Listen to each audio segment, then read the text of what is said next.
Hey there, future professionals. Welcome to Employability Plus, the channel where you'll find everything you need to build the skills that get you hired. Hello friends, welcome back to yet another session on Advanced Excel. Another day, another topic with you, Arun. In today's session, we are going to see how to create a Gantt chart in Excel. So what is a Gantt chart? Gantt chart is basically a project management graph, which is created to present a project schedule visually. Right?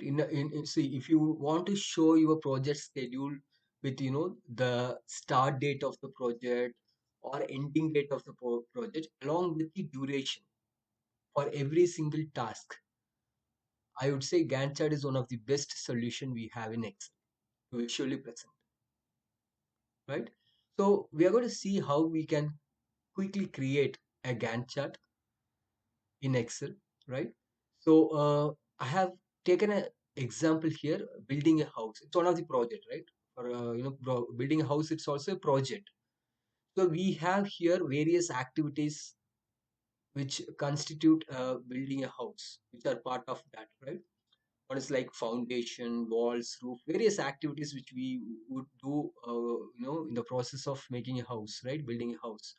Now, each activity has its own start date, and also there is a duration given.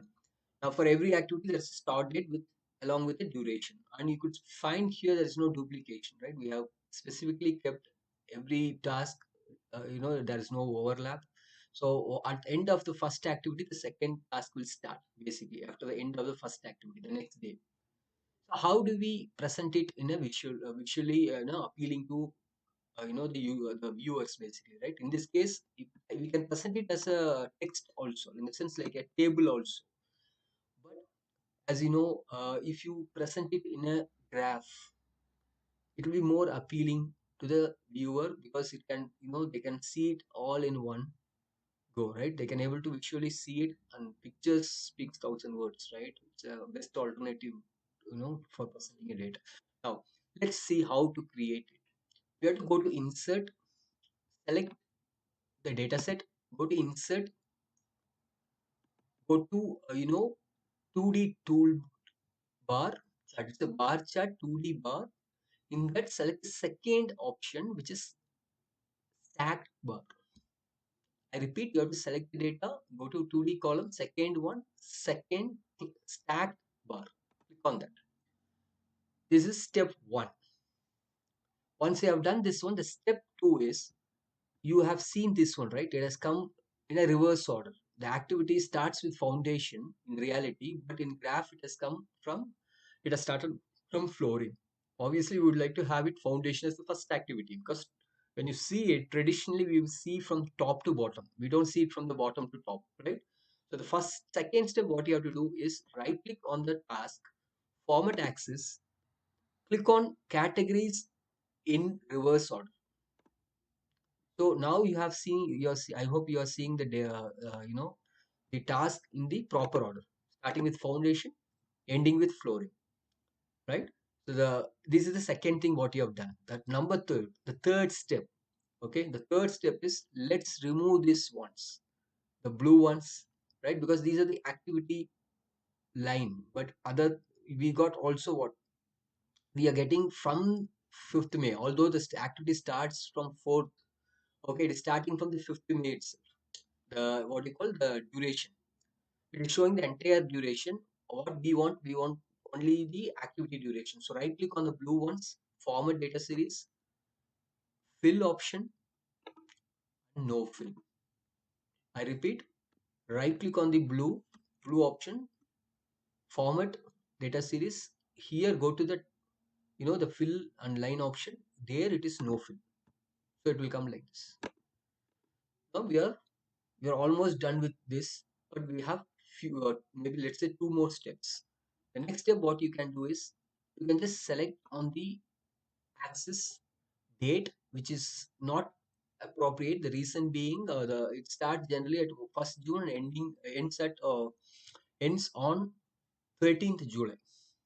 However, here it is given 5th May ending on 24th July, which is not our timeline because the timeline has a mismatch in the timeline.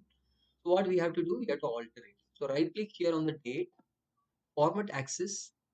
We need to change the date minimum maximum. But if you see this date format, okay, it is given in the number. It is not in the date format. It is given the number. The reason being in Excel, if you see every cell, or let's say like yeah, when you say this particular thing, a date, right? If, let's say the first date, let's say 01/01/19, the 20th start of 20th century in Excel. If you see this date format series cells, this is the date I type, which is 11/1900 format cells. It is nothing but 1. As far as Excel is concerned, this is the starting date. I repeat, as far as Excel is concerned, the starting date. It has been kept under a number. Although it is a date, Excel consider this as a number. So that is why when you click on the date, okay, it's coming as number. So we need to find out the right numbers for these dates. Like 1st June and 13th July, we need to find out the number for the dates, right? So what we can do is, instead of finding it manually, we can just put equal to number value, open the bracket, select the date. So you know exactly the numbers for each date. So these are the numbers for these dates. How did I get it? Equal to number value, open the bracket, select the date. Once you get the number, all you have to do is, you know the number for first, the activity start date, the timeline, just 42887. Okay, you know the last date also, and since the starting of the last date. So what you can do is right click here, format axis.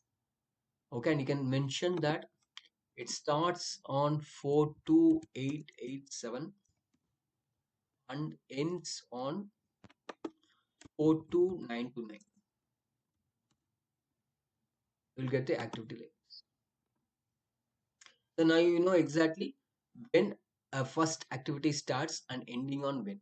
So now you can change this into, you can change this format axis. Here it can be, let's say 4. Let's say, so you'll get all the date, all the activity. Maybe we can drag it where we want.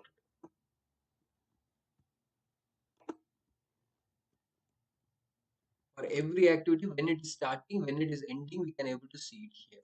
We don't need to have a value here. Sorry, you don't require a value, but you can see it in the date itself. The foundation starts on 1st July, ends on 12th July, right? So 12th June, in fact, 1st to 12th June. Yes, yes. 12th June, the next activity starts. Basically, it's end on 11th. 12th, the first activity starts. Second activity starts. Ends on, it is 20th, if I'm right. Yes, 8 days, right? So the next activity starts on 20th. It goes on till this.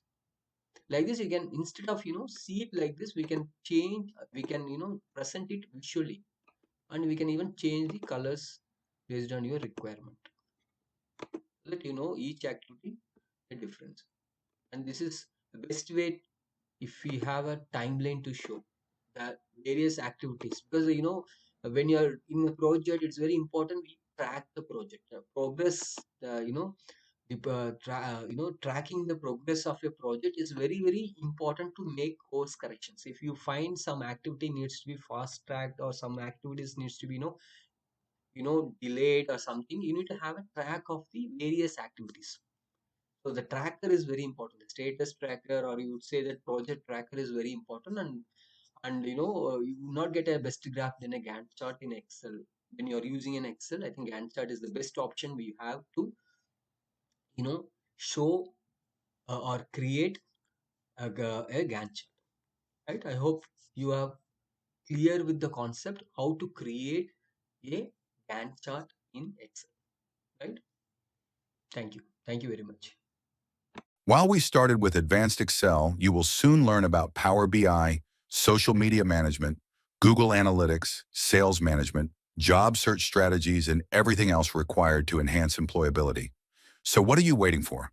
Hop on over and hit that subscribe button so you never miss a video from Employability Plus. With just one click, you'll be on your way to leveling up your skills and getting ahead in the job market. Let's make those career dreams come true. Don't forget to subscribe. See you soon.